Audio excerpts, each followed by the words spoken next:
The funeral director was lowering my father's casket into the ground when my phone lit up with a message from my boss, Richard. "Jessica, we've decided to go in a different direction. You're fired. Don't bother coming in Monday." 24 hours later, when I still hadn't responded, his panicked calls started, and that's when I knew I had him exactly where I wanted him. Before I dive into this story of the most heartless boss I've ever encountered and how his terrible timing became his downfall, let me know where you're watching from in the comments below. Hit that like button if you've ever dealt with a boss who had zero empathy, and subscribe to True Revenge for more stories of workplace justice served cold. My name is Jessica, I'm 32 years old, and until last week I thought I understood how cruel people could be in the workplace. This story begins with the most devastating loss of my life and ends with the most satisfying career revenge I could have ever imagined. My father, David, was 64 years old when he was diagnosed with stage 4 lung cancer. Came out of nowhere. One day he was playing golf and planning his retirement. The next day we were sitting in an oncologist's office being told he had maybe 6 months to live.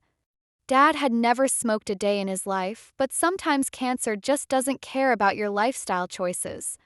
I work as a marketing director at Pinnacle Solutions, a mid-sized consulting firm in downtown Chicago. I'd been there for 4 years, working my way up from marketing coordinator to director, consistently exceeding targets and bringing in new clients. My team respected me, my campaigns were successful, and I genuinely loved what I did. But my boss, Richard Patterson, was a different story entirely. Richard was the kind of manager who took credit for your successes and blamed you for his failures. He was 48 years old, had been with the company for 8 years, and seemed to view every woman on his team as either a threat to his position or an obstacle to his advancement. He had a particular problem with me because I'd been promoted to director level after he'd tried to block it twice. When Dad was first diagnosed, I immediately went to HR and then to Richard to discuss my need for flexible scheduling. The Family Medical Leave Act protects employees who need time off to care for seriously ill family members, and I had plenty of vacation days saved up. I wasn't asking for anything unreasonable, just the ability to leave early for doctor appointments and maybe work from home when Dad was having bad days. "Cancer, huh?" Richard said when I explained the situation in his office. "That's tough. But you know we're in the middle of the Morrison campaign and I need my team focused. I understand, and I'm committed to the Morrison campaign. I just need some flexibility with my schedule. Jessica, I'm going to be frank with you. This job requires 100% dedication. If you can't give that, maybe you should consider whether this position is right for you." The threat was clear, but I needed this job. My father's medical bills were mounting, and my health insurance through Pinnacle was covering a lot of his treatment costs since he was on my plan as a dependent. "I can absolutely give 100%, I said. "I just need to be able to attend his medical appointments." "We'll see how it goes," Richard replied, making a note in my file that I wasn't allowed to see. Over the next 4 months, as Dad's condition worsened, Richard made my life increasingly difficult. He scheduled mandatory team meetings during times he knew I had medical appointments. He assigned me urgent projects with impossible deadlines when he knew I'd be at the hospital. He questioned every request I made for time off, even though I had the legal right to take it. But the worst part was how he treated my father's illness like it was an inconvenience to him personally. 3 months into Dad's treatment, I had to leave work early because he was having a particularly bad reaction to chemotherapy and needed to be hospitalized. I sent Richard a text explaining the emergency and letting him know I'd check my emails from the hospital. His response was immediate. "This is becoming a pattern, Jessica. I need team members I can count on." A pattern? My father was dying, and Richard was treating it like I was playing hooky. That's when I started documenting everything. I began keeping detailed records of every interaction with Richard: emails, text messages, meeting notes, and witness statements from colleagues who heard his inappropriate comments. I researched company policy, FMLA regulations, and workplace discrimination laws. I wasn't planning anything specific, I just had a feeling I was going to need protection. 2 weeks later, during a team meeting, Richard made a comment that crossed every line imaginable. I know some of you are dealing with personal issues, he said, looking directly at me, but I want to remind everyone that this is a workplace, not a support group. If you can't handle your job responsibilities, there are plenty of qualified candidates who can. My colleague Sarah, who was sitting next to me, squeezed my hand under the table. After the meeting, she pulled me aside. Jessica, you need to report him. What he's doing isn't legal. I know, but I can't afford to lose this job right now. Dad's medical bills. You won't lose your job. You're protected under FMLA. But Richard is creating a hostile work environment and HR needs to know. I thought about it for days, but ultimately decided to wait. Dad was getting sicker, and I didn't want to deal with the stress of a workplace conflict while also managing his care. 3 weeks ago, Dad took a turn for the worse. His oncologist told us it was a matter of days, not weeks. I immediately requested emergency family leave to be with him during his final days. Richard's response to my request was a masterpiece of corporate cruelty. I understand this is difficult for you, but we have deadlines to meet. Can give you 3 days maximum. After that, I'll need you back in the office. 3 days. He was giving me 3 days to watch my father die and recover from the loss of the most important person in my life. That's when I made the decision that would change everything. I started recording our conversations. Illinois is a one-party consent state, which means I could legally record conversations as long as I was a participant. I downloaded a recording app on my phone and began documenting every interaction with Richard. The recordings I captured over those final weeks were damning. Richard is complaining about my family drama to other managers. Richard is discussing ways to manage Jessica out of the company. Richard is making comments about how emotional women become during family crises and how it makes them unreliable employees. But the worst recording came during my father's final week. Dad was in hospice care at home, and I was spending every possible moment with him. I'd taken my full emergency leave and was using vacation days to extend my time off. On Wednesday morning, as I was sitting beside Dad's bed holding his hand, Richard called. Jessica, I need you to come in today. The Morrison client is asking questions about the campaign timeline, and you're the only one who has the details. Richard, my father is dying. He probably has 24 to 48 hours left. I can't leave him right now. I understand this is emotional for you, but we have professional obligations. Sarah can sit with your father for a few hours while you handle this crisis. The audacity of suggesting that my colleague could substitute for me during my father's final hours was breathtaking. No, Richard. I'm not leaving my father's bedside to answer client questions that can wait. Jessica, I'm warning you. Your job is on the line here. Are you threatening to fire me for using legally protected family leave to be with my dying father? There was a pause, and when Richard spoke again, his voice was carefully controlled. I'm not threatening anything. I'm simply reminding you of your professional responsibilities. And I'm fulfilling them while also caring for my dying father, which is my legal right. After he hung up, I labeled that recording Richard Threatens Job over FMLA Leave and saved it to multiple locations.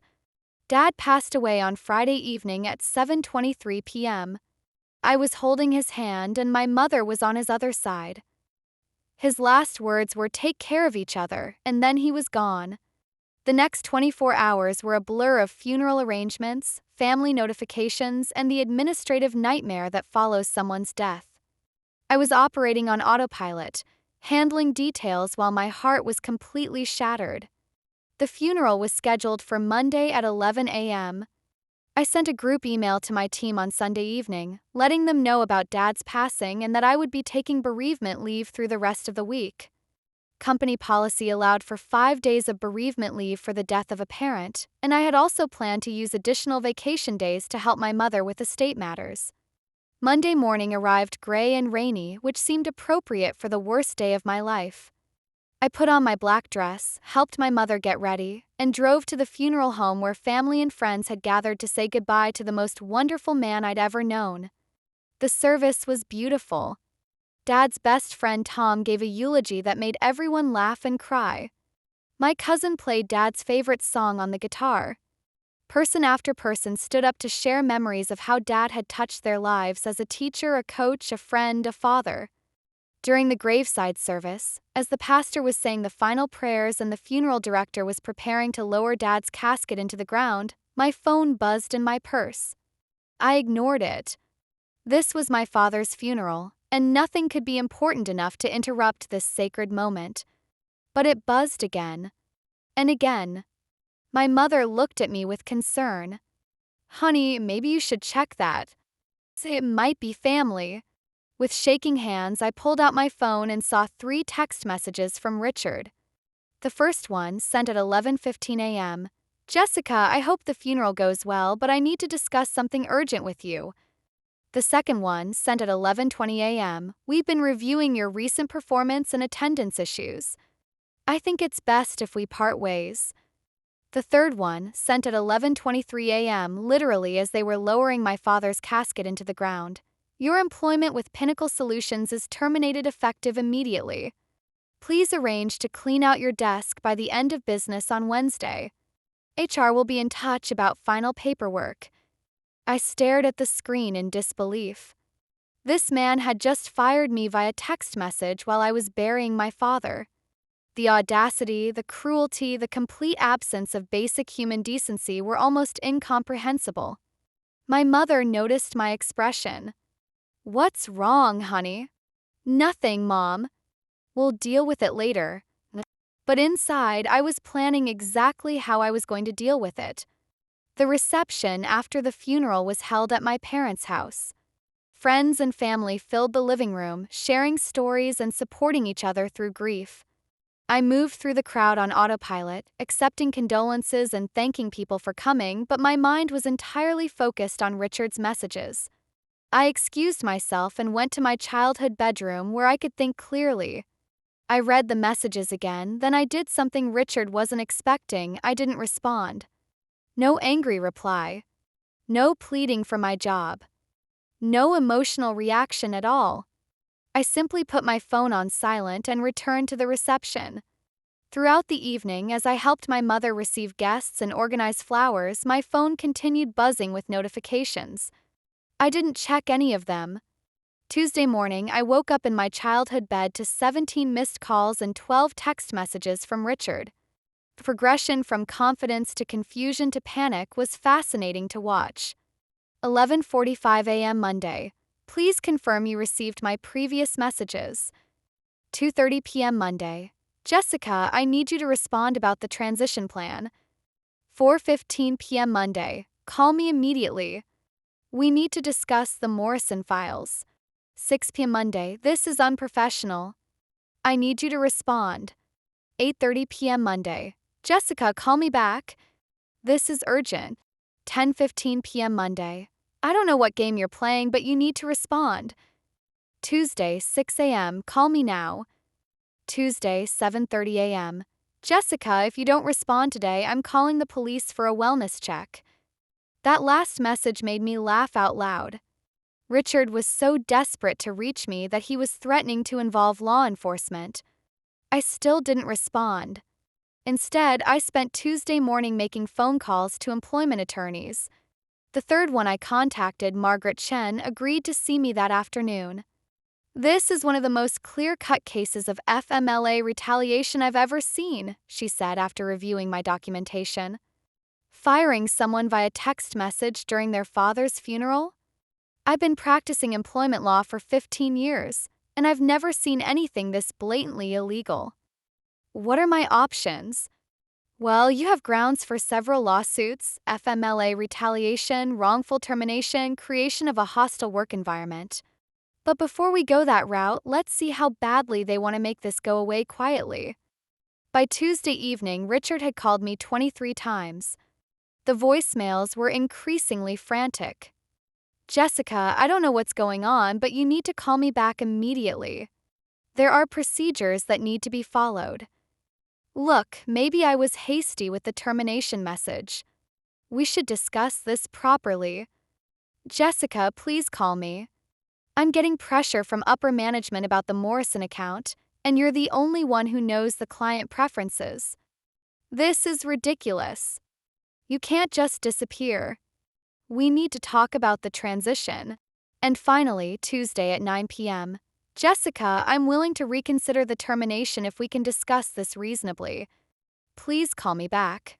That's when I knew I had him exactly where I wanted him. Wednesday morning, I finally responded to Richard. Not with a phone call or an emotional text, but with a formal email that I CC'd to HR, his boss, and the company president. Dear Richard, I received your messages regarding my termination on Monday, which you sent to me via text message while I was attending my father's funeral. I found the timing and method of this communication to be inappropriate. As my employment with Pinnacle Solutions has been terminated, I will not be available to discuss work matters, provide transition assistance, or respond to further communications.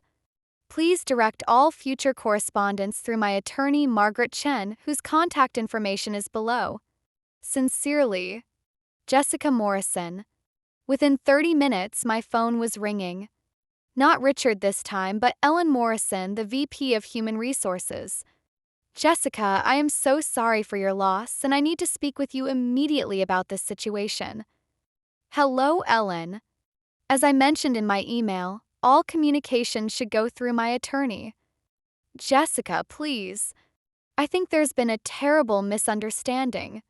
Richard says there was a miscommunication about your employment status.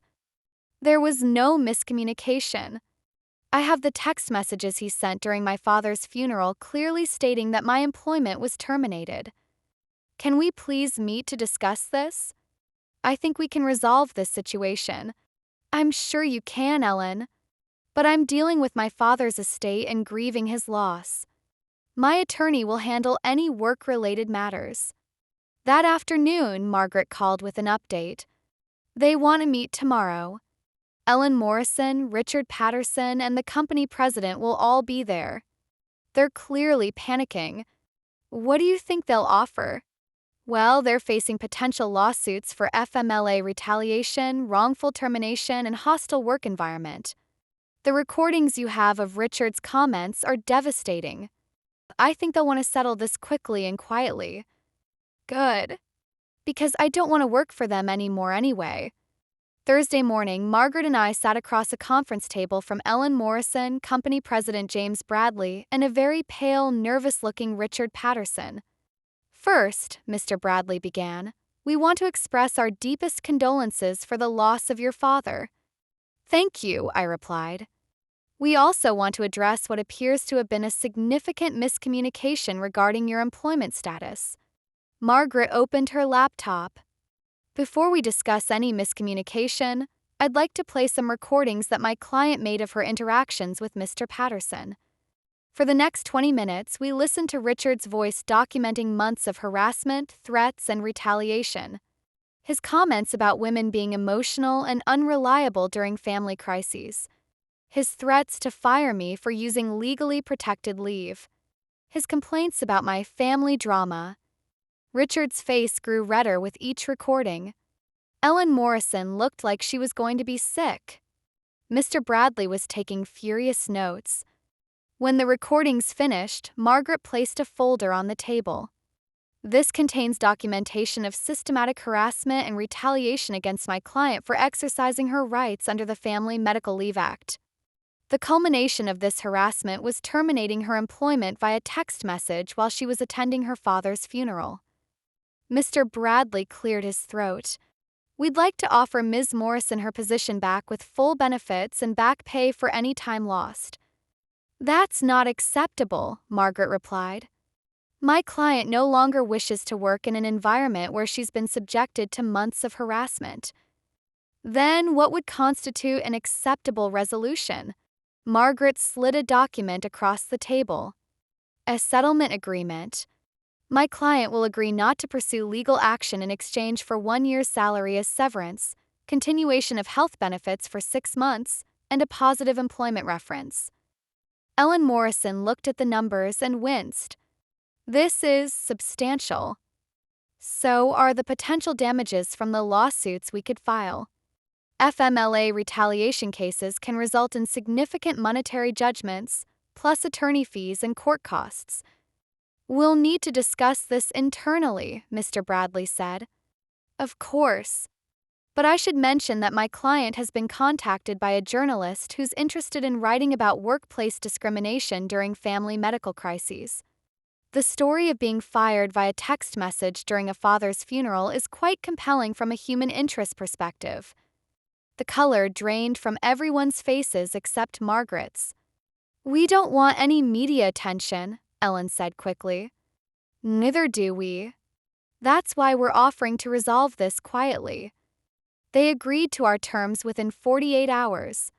The settlement check arrived the following Tuesday, along with a glowing letter of recommendation and a formal apology from the company president. Richard Patterson was quietly let go 2 weeks later, supposedly for restructuring purposes. But the real satisfaction came from an unexpected source. 3 months after the settlement, I was having coffee with my former colleague Sarah when she told me what had happened after I left. The Morrison campaign completely fell apart, she said. None of us had access to your client research files, and Richard had no idea how to manage the relationship. The client pulled their account and demanded a refund. How much was that contract worth? About $3 million over 2 years. And it gets better. Morrison was recommending us to other companies, but after the way that project imploded, they've been telling everyone to avoid Pinnacle. What happened to Richard? He tried to blame the whole thing on you abandoning the company during a critical time. But when Ellen found out he'd fired you via text during your father's funeral, she was horrified. Apparently, she went straight to Mr. Bradley, and they decided Richard was a liability. Where is he now? Last I heard, he was working for some small firm in Milwaukee. Definitely not the VP position he was angling for. The best part of the whole situation was that I didn't have to look for a new job. 2 weeks after the settlement, I received a call from Thomas Morrison, the CEO of the client account that had left Pinnacle. Ms. Morrison, I hope you don't mind me reaching out directly. I got your number from a mutual contact. I understand you're no longer with Pinnacle Solutions. That's correct. Well, I wanted you to know that your work on our campaign was exceptional. The market research and consumer insights you provided were exactly what we needed. Would you be interested in discussing a consulting arrangement? Within a month, I had signed contracts with 3 major clients, including Morrison's company. Consulting fees I was earning were 40% higher than my Pinnacle salary, and I had complete control over my schedule and working conditions. 6 months later, I officially launched Morrison Marketing Consultancy. Yes, I named it after my maiden name, which also happened to be my biggest client's surname. The irony wasn't lost on anyone. Today, my company has 8 employees and a client roster that includes 2 Fortune 500 companies. We specialize in consumer research and campaign development, and our biggest selling point is our commitment to work-life balance and family-friendly policies. I've implemented unlimited bereavement leave, flexible scheduling for family medical situations, and a company culture that actually treats employees like human beings with lives outside of work. Last month, I received a LinkedIn message from Richard Patterson. He'd apparently seen an article about my company's success and wanted to reconnect professionally. The message was a masterpiece of revisionist history, talking about how much he'd enjoyed working with me and how he'd always known I'd be successful. I screenshot the message and showed it to Sarah over lunch. Are you going to respond? She asked. Actually, yes. I wrote back, Hi Richard, thanks for reaching out. I remember our time working together very clearly, especially our last interaction during my father's funeral. I hope you've learned to treat your employees with more compassion. Best of luck in your future endeavors. I never heard back from him. Sometimes I think about that terrible day when I stood at my father's graveside and received those heartless text messages. At the time, it felt like the worst thing that could happen to an already devastating day. But now I realize that Richard's cruelty was actually a gift. His illegal and inhumane behavior gave me the evidence I needed to hold him accountable and the financial foundation to start my own company. If he had just waited until after the funeral to fire me through proper channels, I might have had a wrongful termination case, but probably not such a strong one. If he hadn't spent months harassing me about my father's illness, I wouldn't have had all those recorded conversations. But his complete lack of basic human decency, firing someone via text message while they're burying their father, was so egregious that it shocked even corporate executives who had probably seen everything. Dad always taught me that people reveal their true character during difficult times. Richard revealed his character, and it was ugly. But in doing so, he also revealed mine, and I discovered I was stronger than I'd ever imagined. Today, when I walk into my office each morning, I pass a framed photo of Dad and me from his last birthday. Underneath it is a small plaque with his favorite saying, "Success is the best revenge, but kindness is the best victory." I built a successful company and proved that treating people with dignity and respect isn't just morally right, it's also good business. My employees are loyal, my clients trust me, and my competitors respect me. But most importantly, I created a workplace where no one would ever receive devastating news via text message during their family's darkest hour. Where taking care of a sick parent is seen as a responsibility, not an inconvenience. Where being human doesn't make you a liability. Richard Patterson thought he was firing a grieving employee who had become too much trouble to manage. Instead, he created his own replacement, someone who does his old job better than he ever did while actually caring about the people who work for her. Every client I sign, every employee I hire, every success my company achieves is proof that his cruel assessment of my worth was wrong. I wasn't too emotional or too distracted by family drama to be successful. I was emotionally strong enough to build something meaningful. Sometimes the worst moments of our lives become the catalyst for the best chapters of our stories. Richard's heartless text message didn't just end my job, it started my empire. And every time a client chooses my company over Pinnacle Solutions, every time one of my employees thanks me for understanding their family obligations, every time I deposit a consulting fee that's twice what Richard used to pay me, I think about my father's funeral and smile. 'Cause Dad was right, success really is the best revenge. If you enjoyed this story of turning workplace cruelty into career triumph, please give this video a like and subscribe to True Revenge for more stories of justice served.